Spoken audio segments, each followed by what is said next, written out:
Media recognition from Bloomberg, Reuters, recycling trade publications. Patented process for 100% recovery of critical metals, including cobalt, lithium, nickel, manganese, aluminum. American Manganese is focused on recycling lithium-ion batteries for electric vehicles. American Manganese trades on the TSX Venture, AMY, the US, AMYZF, and Frankfurt 2AM. For more information, visit AmericanManganeseInc.com or phone me, Larry Ray, at 778-574-4444.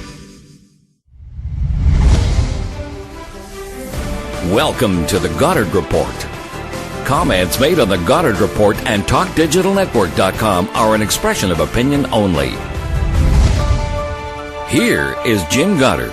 My guest is Jordan Bateman, Vice President of Communications and Marketing for the Independent Contractors and Business Association in British Columbia. His website, icba.ca. Welcome back to the show, Jordan. Thanks for having me, Jim.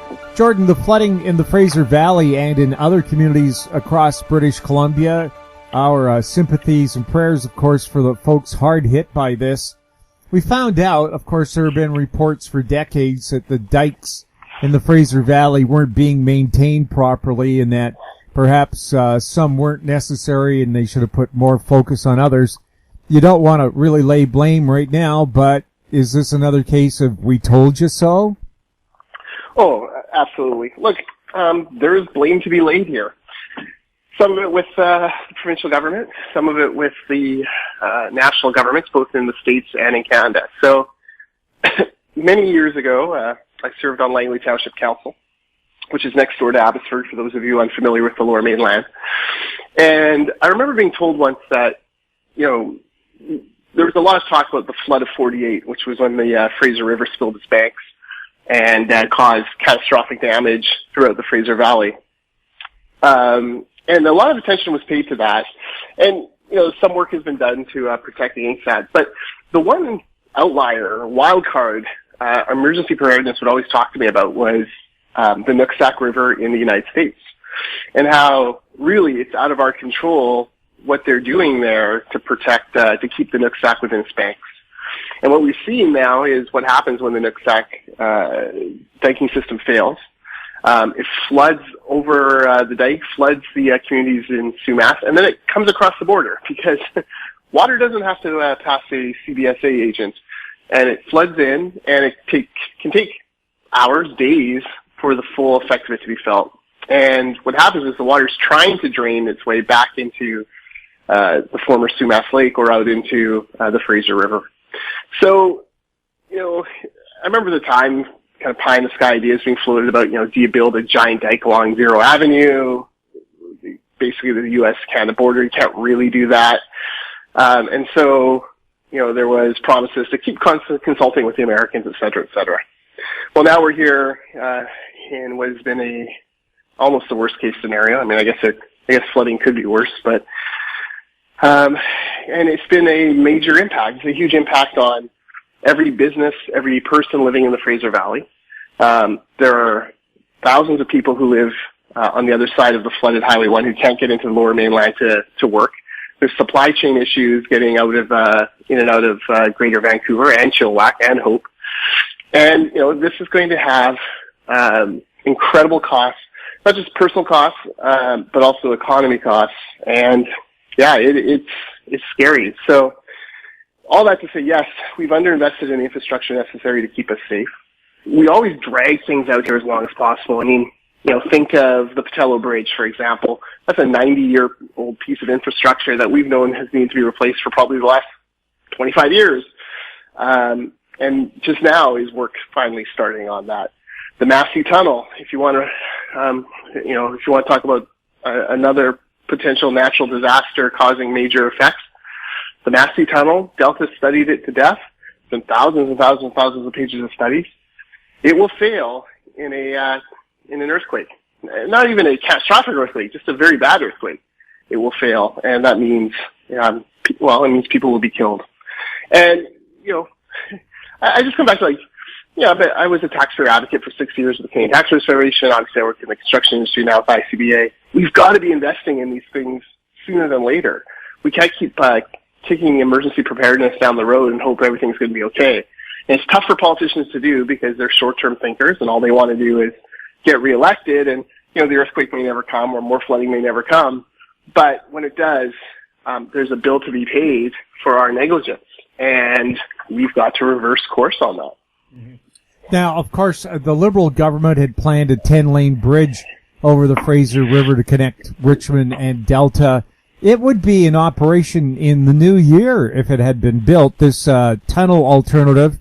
And would this new tunnel be any safer if there was an earthquake? That's what I want to know. I think that's what a lot of us want to know, and they have not released all the technical and safety analysis yet. They haven't released any environmental approval documents yet because they don't have them. The BC Liberal government did, and the original price estimates, the bids on the contract were coming in $900 million less than the estimated cost was going to be. So, there was money to be saved there as well, not to mention a superior product. So, yeah, the Massey, we should be talking more about the Massey. I know right now we're still kind of holding on by our fingernails in the Fraser Valley, dealing with Abbotsford. Highway 1 is still closed. There's more rain in the forecast. We're very concerned about this. At some point, once we've got those folks back up and running and on their feet, we've got to talk about that Massey Tunnel because that is another pivotal catastrophic failure waiting to happen. So obviously, there should be infrastructure projects underway here to mitigate this damage. And with China, India, Russia not on board with doing anything that might mitigate climate change, why does the Canadian federal government under Justin Trudeau feel that Canada should bear the entire burden of climate change and impose massive carbon taxes when we know taxes already haven't done anything to reduce emissions in BC, and we've had 12 years of carbon taxes? We'd have to ask Justin Trudeau that, but I'm firmly in the camp of nothing we do in Canada will really matter in stopping climate change. We just don't have the population, the economic base. We're just not one of those major polluters. And so you could shut British Columbia down, send us all back to the Stone Age tomorrow, and you're talking about taking maybe a bucket of water out of the swimming pool. It would not make a huge difference. So now our focus needs to shift. Look, India, China, the United States. The United States, by the way, under Joe Biden, who was supposed to be a climate-friendly president, they're not doing anything. This is not changing. So we better get ready. We better get ready for more of these atmospheric rivers, more of these bomb cyclones, more of these heat domes. We better be preparing our people for it. And there's a lot that can be done. For example, I've been kicking around like multifamily homes in especially the Lower Mainland and the Okanagan.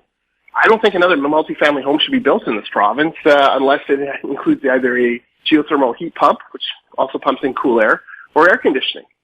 Like, we had 600 people die in the heat dome. 600 British Columbians died in a weekend in the heat dome. And we've just kind of skated past it to the next crisis and the next crisis and the next crisis. But we need to go back and figure out ways to protect those people. I think one of them is to make sure that they have, efficient cooling technology to help. Well, they said with climate change, wet areas would get wetter, hot areas would get hotter. It looks like BC's getting both options, record heat in the summer and then record rain in the winter. Are we lucky? Yeah. Look, there's going to be other aspects of climate change. There's an effect on agriculture. There'll be an effect on, how we need to irrigate.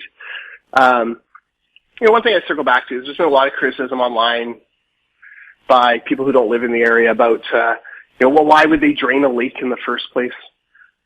In the Sumas Prairie. Well, Jim, we know that is some of the most fertile farmland in all of Canada. It has fed tens of millions of people over the years. It produces half the eggs in British Columbia, half the beef in British Columbia. Like, that small area punches way above its weight in providing food for British Columbians and beyond. So, it's easy to say, well, we shouldn't be draining lakes 5 years ago. But again, it has saved people from starving.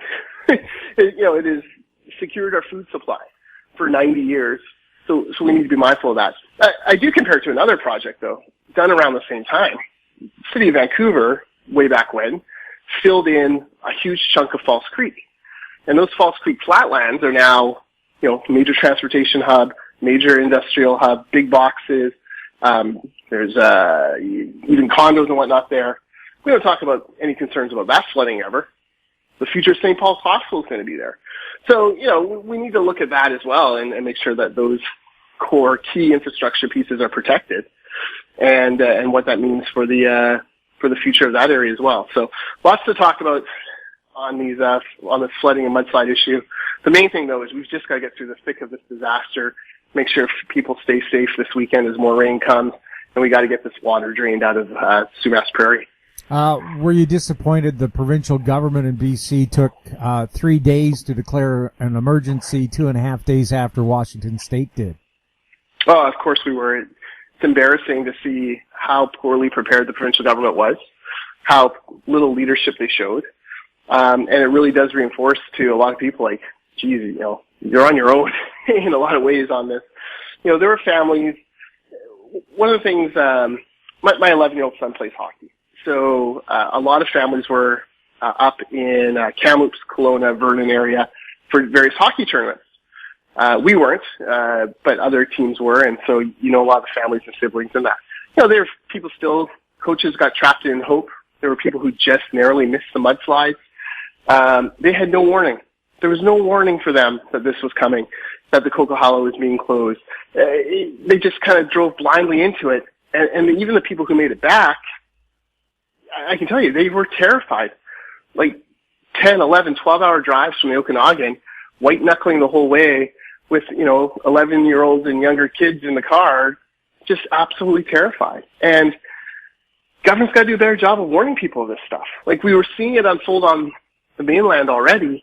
Why didn't they send the word? Like, why don't they alert people in the interior in the Okanagan? There was time. And instead, we kind of left everyone to their own devices. And, 5 people died in the mudslide.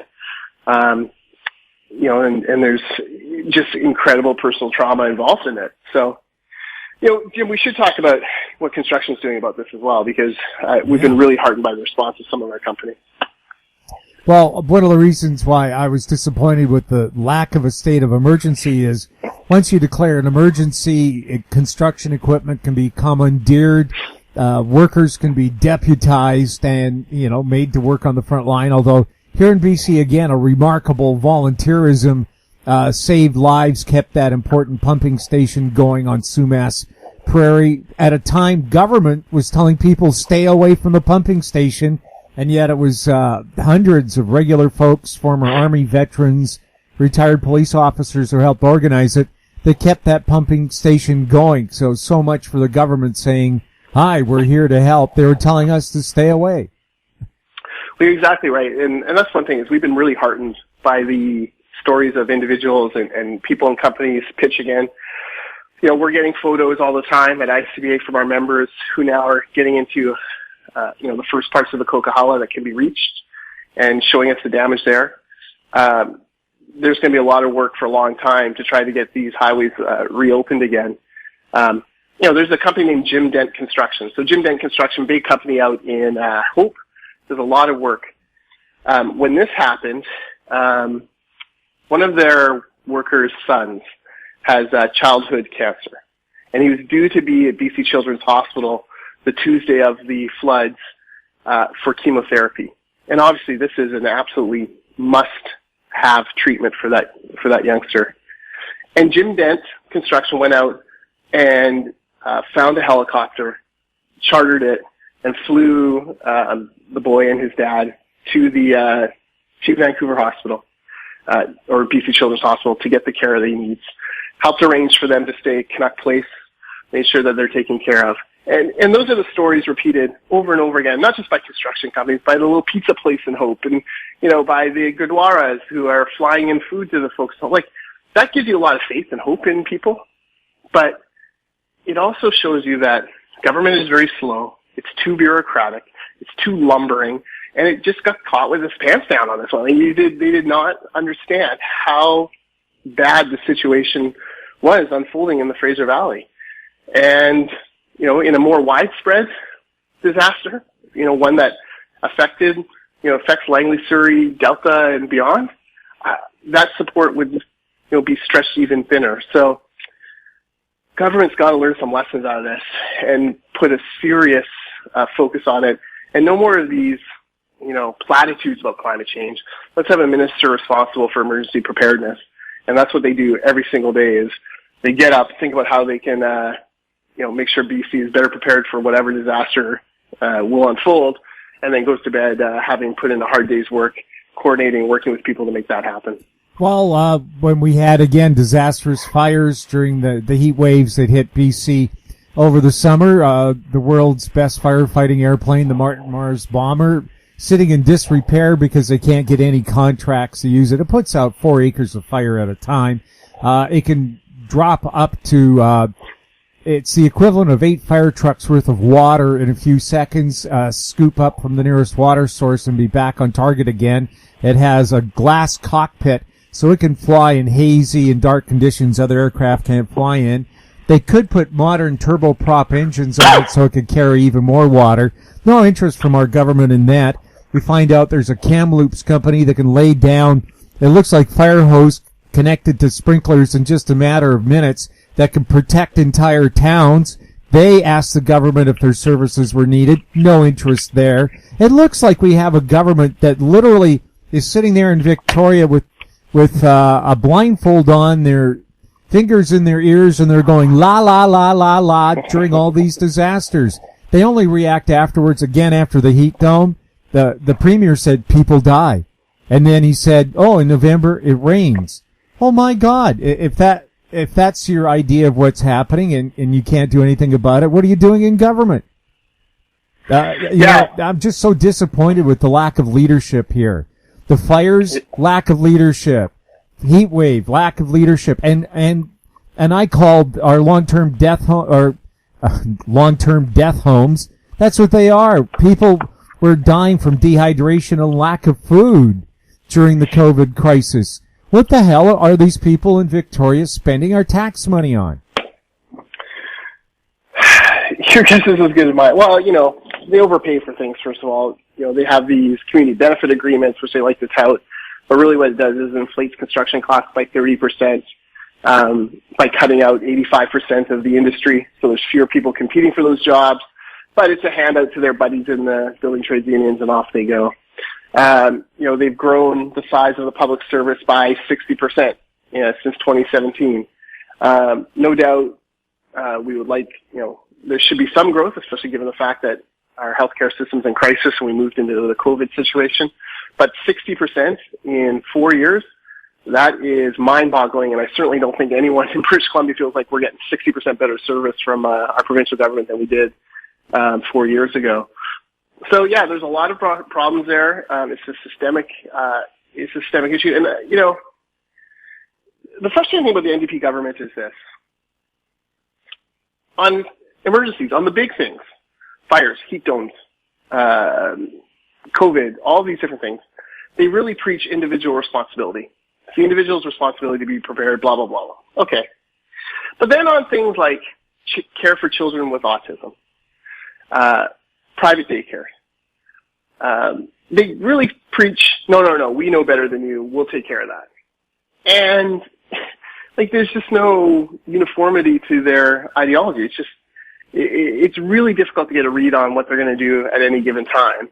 And I think that's been frustrating for a lot of taxpayers, a lot of people, and a lot of businesses. Just give us a fair, playing field. Let us understand how you see the world and how you're going to react to things, and let's go from there. And then on the big things where it's beyond any company to be, fully understand that, an atmospheric river is coming and catastrophic flooding and mudslides. That's when government's got to be ready and lead the way and shouting from the rooftops, get ready. Yeah, now apparently in the U.S. they have a system already that warns when major rainfalls are on the way. Apparently, again, the BC government can't watch a weather forecast and decide, there could be some dangerous conditions here. Perhaps we should have crews on the standby. Hydro is very good, though, although they're kind of a detached arm of government. They understand what storms do. They cancel holidays. They have extra staff on hand.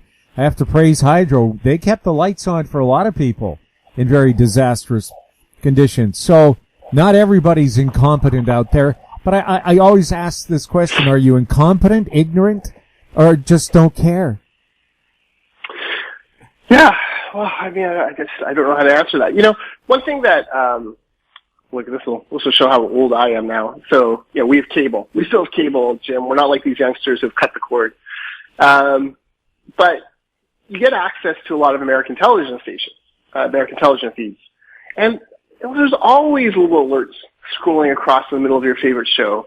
You know, tornado warning, severe wind warning, rain warning. You know, they're constantly using those media outlets to scroll little messages across to get people ready. We never do that in BC. We never do that. You know, the emergency broadcasting system here, have we ever seen it other than a test? We won't even send alerts to cell phones. You know, Alberta sent a couple hundred alerts to cell phones over since they've been able to do that, geographically zoned. BC has sent zero.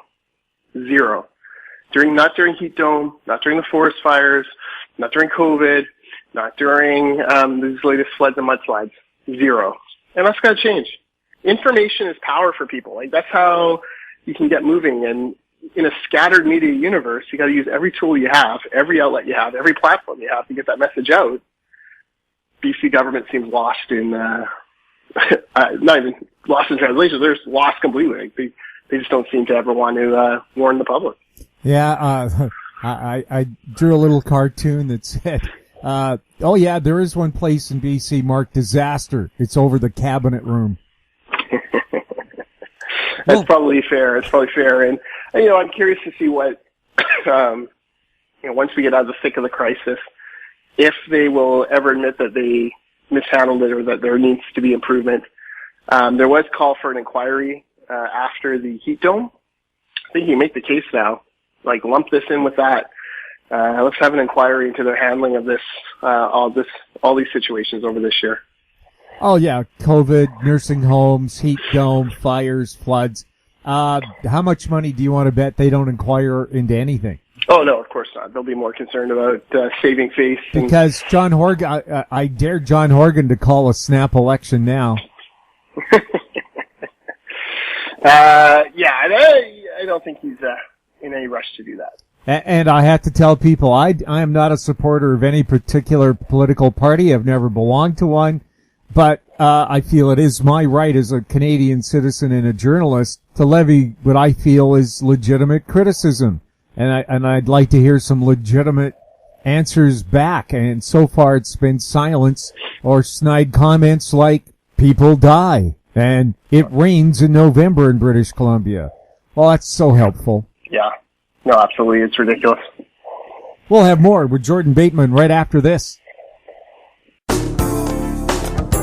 Don't miss out. Stay informed. Receive the HowStreet.com weekly recap with thought-provoking podcasts, radio, and articles delivered to your inbox. Sign up for the HowStreet.com weekly recap on our homepage at HowStreet.com.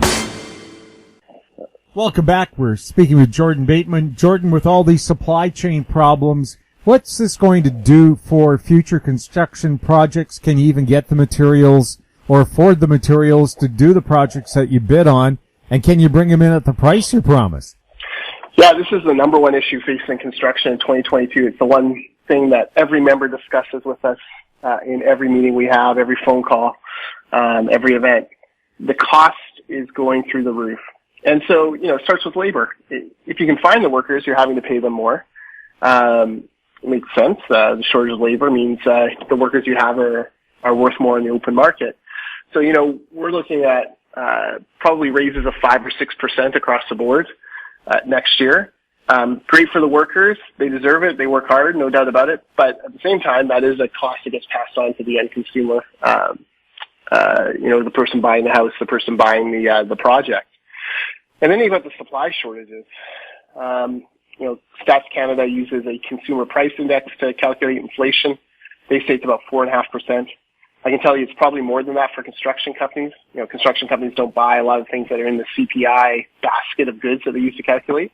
But the things they do buy are things like energy and fuel, you know, rebar, supplies, wood, things like that. And the price has gone up on all of those. So, you know, you're seeing that pressure as well.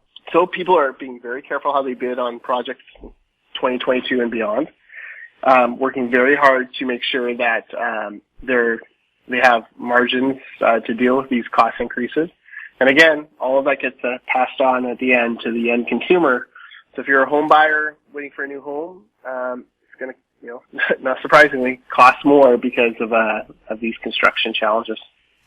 What's your feeling on new carbon taxes being imposed on Canadians? In BC, we've had carbon taxes for 12 years. All they've done is drive up costs. They haven't done anything to reduce emissions here. So what's that going to do to the cost of everything from construction materials to food? Yeah, every cost, you're right, every cost is going up.